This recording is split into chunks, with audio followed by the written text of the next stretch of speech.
এই মেয়েটা তো তার দলিল জানে, এই ছেলেটার চেহারাটা কালো হতে পারে, এই ছেলের চেহারাটা শীতলা হতে পারে। জবানটা খুলে বলেন, এই কালো মানিকের ডিজাইনার কে? ডিজাইনার আল্লাহ। এই জায়গার ভিতরে আল্লাহ একটা জবান দিয়েছে, এই জবান দিয়ে আমরা আল্লাহর জিকির করি। এই জায়গার ভিতরে আল্লাহ একটা চোখ দিয়েছে, এই চোখ দিয়ে আল্লাহর সৃষ্টি জগৎ সব দেখি। এই জায়গার ভিতরে একটা কান দিয়েছে, কান দিয়ে আল্লাহর ডাক শুনি। সব চাইতে বড় কথা হলো এই জায়গার ভিতরে আল্লাহ পাক রব্বুল আলামিন এমন একটা কপাল দিয়েছেন, এই কপালটা দিয়ে আমরা আল্লাহর কুদরতি কদমের মধ্যে সেজদা দিয়ে থাকি। কথা বলেন ঠিক কিনা? এই জন্য মেয়েটা ডাক দিয়ে কি, বাবা আপনার চোখের মধ্যে সে অপছন্দ হতে পারে, কিন্তু আমার কোনো শর্ত নাই, আমি বিনা শর্তে আমি এই বিয়ের মধ্যে রাজি হয়ে গেলাম। মেয়েটা ডাক দিয়ে কয়, বাবা আমি রাজি। আল্লাহু আকবার কোন না কেন? মেয়ের বাবা ডাক দিয়ে, না মা না, তুমি যদি বিয়ে বসো আমার ইজ্জত বাঁচে না। এবার ডাক দিয়ে বলে, বাবা আমি ইজ্জত বুঝি না, আমি ইজ্জত বুঝি না, আমি শুধু এটা বুঝি আপনি যার চেহারা দিকে তাকাইতেছেন, আমি কেন বিয়ের মধ্যে রাজি হয়েছি জানেননি? কারণ আমার মতো সৌভাগ্যবতী পৃথিবীতে কে আছে? আমার বিয়ের প্রস্তাবকারী হলো রাহমাতাল লিল আলামিন। তুমি জীবন তুমি মরণ, আধার ঘরে তুমি আপন, তুমি জীবন তুমি মরণ, আধার ঘরে তুমি আপন, তুমি মোদের পাড়ের তরি। আমার নিজের হাতের লেখা, তাই জন্য আমি আনন্দের সাথে গাইতেছি। তুমি মোদের আশার আলো, তাই তো তোমায় বাসি ভালো, তুমি মোদের আশার আলো, তাই তো তোমায় বাসি ভালো। হৃদয় নামের ফুলদানিতে, হৃদয় নামের গেতে রেখেছি প্রেমের মালা। ইয়া রাসূলুল্লাহ ইয়া হাবিবাল্লাহ, ইয়া রাসূলুল্লাহ ইয়া হাবিবাল্লাহ, ইয়া রাসূলুল্লাহ। একটা জবান বন্ধ রাখবেন না, মহব্বতে মায়ার সুরে বলো সুবহানাল্লাহ। বন্ধুরে আমার টান্ডা দিই, হ্যাঁ বন্ধুরে আমার, ও সিরাজগঞ্জের বাবারা, এবার আমার নবীর এই পত্র পাইয়া মেয়েটা ডাক দিয়ে বলে, বাবা আমি রাজি আছি। তাড়াতাড়ি আপনি নবীর কাছে যাইয়া বলেন, নবী গো আমার মেয়ে রাজি। আর যদি ছেলেটা যাইয়া নবীর কাছে বলে আপনি রাজি না, নবী যদি দুইটা হাত বাড়াইয়া দেয় আপনার জীবন ধ্বংস হইয়া যাবে। বাবা আমার চাইতে সৌভাগ্যবতী আর কে আছে? ও বাবা আমার চাইতে সৌভাগ্যবতী আর কে আছে? আমার বিয়ের প্রস্তাবকারী হলো রাহমাতাল লিল আলামিন। দেখছেন আমি ওয়াজে বলছিলাম 7 শ্রেণীর মানুষ আরশে আজিমের যে ছায়া পাবে, এর মধ্যে 1 শ্রেণীর মানুষ হলো আমি কাউকে ভালোবাসবো নবীর জন্য। কথা বলেন ঠিক কিনা? এই ওয়াজটা কিন্তু মিলে গেছে। এবার মেয়ের বাবা দৌড়াইয়া নবীর সামনে গেছে, যাইয়া ডাক দিয়া কয়, নবী গো মায়ার নবী, ও দয়ার নবীজি, আমার মেয়ে বিয়েতে রাজি।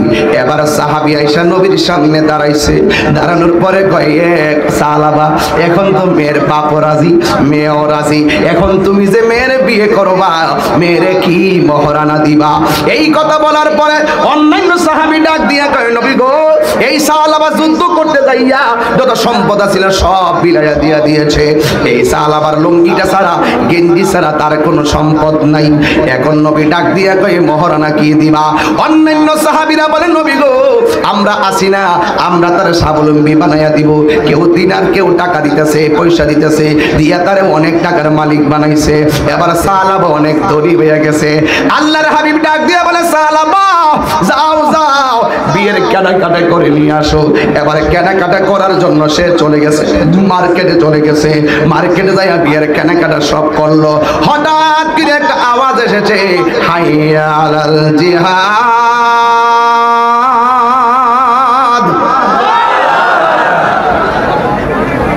জিহাদের দিকে আসো। সাহাবা তো জিহাদের পাগল, যেই মাত্র বলছে জিহাদের দিকে আসো, যেমন বাড়িতে আগুন লাগছে, আগুন লাগছে, সবাই দৌড়াইয়া যায়। চোর আসছে, চোর আসছে, সবাই দৌড়াইয়া যায়। এই সাহাবা যেই মাত্র জিহাদের ডাকটা শুনছে, বিয়ের মালামাল সব দোকানে ফালাইয়া কয় যুদ্ধের মালামাল কোথায় পাওয়া যায়। দৌড়াইয়া যুদ্ধের মালামাল কিনা সাহাবা যুদ্ধের ময়দানে চলে গেছে। কিছুক্ষণ পরে আমার নবীর কাছে খবর গেছে, নবী গো আপনারা সাহাবা যুদ্ধের ময়দানে চলে গেছে। সাহাবা বুঝাইয়া দিছে আমি কামের পাগল না, আমি হইলাম নবীর আল্লাহ এবং নবীর প্রেমের পাগল। কথা বলেন ঠিক কিনা? আল্লাহর হাবিব দৌড়াইয়া জিহাদের ময়দানে গেল। যাওয়ার পরে দেখতেছে অনেকগুলো লাশ মাটির মধ্যে পড়ে আছে, কিন্তু সাহাবার লাশ খুঁজে পাওয়া যায় না। যাইতে যাইতে কিছুক্ষণ সামনে গেল, যাইয়া দেখতেছে সাহাবা যুদ্ধের ময়দানে পড়ে আছে। চোখের ভিতরে তীর ঢুকানো, গলার মধ্যে তীর ঢুকানো, রক্তাক্ত অবস্থায় সাহাবার চেহারা দাড়িগুলা বেশে গেছে। আল্লাহর হাবিব সাহাবার চেহারা দিকে চোখের পানি ধরে রাখতে পারে না। এই চোখের পানি ফালাইয়া অন্য কোথাও তাকায় না, চোখের পানি ফালাইয়া কাঁদতেছে। অ্যামাজিং ফিগার এন্ড ফাইটার একটা তরুণ যোদ্ধা ছিল মাঠে, ওই মাঠের যোদ্ধাটা দেখতেছে আমার নবী চোখের পানি ফালাইয়া কান্দে। হায় রে নবী কান্দে সাহাবার জন্য। হঠাৎ করে আমার নবী আল্লাহ গো কইয়া আসমানের দিকে হাতটা বাড়াইছে। ওই তরুণ যোদ্ধাটা বলতেছে আমি তাকাইয়া দেখলাম সাহাবার চোখের দিকে তাকাইয়া, বডির দিকে তাকাইয়া নবী চোখের পানি ফালাইয়া কাঁদলো। কিন্তু একটু পরে আমি দেখেছি আমার নবীর চোখের পানি ফালাইয়া আল্লাহ আল্লাহ গো কইয়া ডাকটা মারছে। সাহাবার সামনে নবী কান্দা আল্লাহ কইয়া হাতটা তুইলা দিছে। আর এই দিক দিয়া ওই তরুণ যোদ্ধাটা ডাক দিয়া বলতেছে আমি তাকায়া দেখলাম নবী আসমানের দিকে চোখের পানি ফালায়া কাঁদছে, আর মুস্কি হাসি দিয়া চোখের পানি মুচ্ছা নিচে তাকাইছে। চোখের পানি লইয়া উপরে আল্লাহ ডাক দিছে, চোখের পানি মুচ্ছা মুস্কি হাসি দিয়া নবী নিচে তাকাইছে। নবীর কোনো সাহাবীর সাহস নাই জিজ্ঞাসা করবে নবী গো আপনি কাঁদলেন কেন? কাহারও সাহস নাই জিজ্ঞাসা করবে আপনি হাসলেন কেন? কিন্তু তরুণ যোদ্ধাটা আমার নবীর ডাক দিয়া বলে ইয়া রাসূলুল্লাহ নবী আপনি হাসলেন কেন? আপনি সাহাবার লাশ দিকে চোখের পানি ফেলে কেঁদেছেন, আর আপনি চোখের পানি ফেলে কান্দা আসমানের দিকে তাকাইয়া আপনি মুস্কে হাসি দিয়ে আপনি কেন নিচে তাকাইলেন? আমার নবী আপনার নবী বলে এ আমার সাহাবীরা আমি নবী যাহা শুনি তোমরা তা শুনো না, আমি নবী যাহা দেখি তোমরা তাহা দেখো না। আমি যখন সাহাবার দিকে তাকাইলাম আমি বুঝছি আমার সাহাবা বিশ্বের মধ্যে ইতিহাস রেখে গেছে। আমার সাহাবা বিয়ের জন্য প্রস্তাব করছে। অনেকে মনে করছে আমার সাহাবা বিয়ের পাগল, আমার সাহাবা বুঝি কামের পাগল, কিন্তু আমার সাহাবা যে আসলে আল্লাহ এবং নবীর প্রেমে কত পাগল। আমার সাহাবা এমন একটা প্রেমিক দুনিয়া থেকে চলে গেছে, এই জন্য আমি চোখের পানি ধরে রাখতে পারি নাই। ইয়া রাসূলুল্লাহ ঠিক আছে আপনি কেন মুস্কি হাসি দিয়েছেন? আমার নবী আপনার নবী বলেন আমি সাহাবার এই রক্ত দেইকা আমি সহ্য করতে পারি নাই। আল্লাহ গো কইয়া ডাকটা দিছিলাম।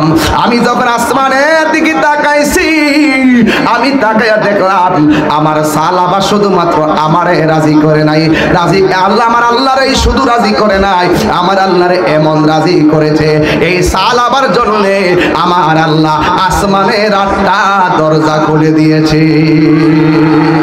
আমি কেন হাসি দিছি জানো নি?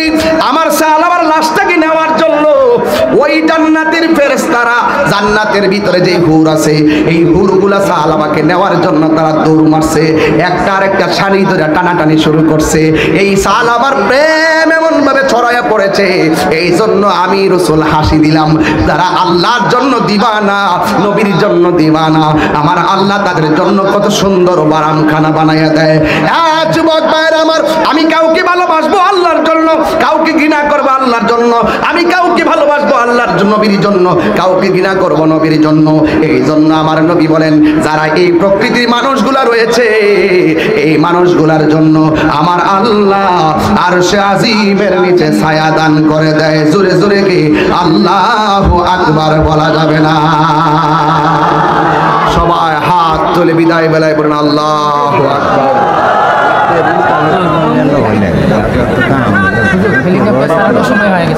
জি জি, থ্যাংক ইউ। আচ্ছা, এখানে যারা আসছেন, যদি কেউ একজনের মানি ব্যাগ হারিয়ে গেছে, ড্রাইভিং লাইসেন্স সঙ্গে যদি কেউ পেয়ে থাকেন আমার এই মাহফিলে দিয়ে দিবেন।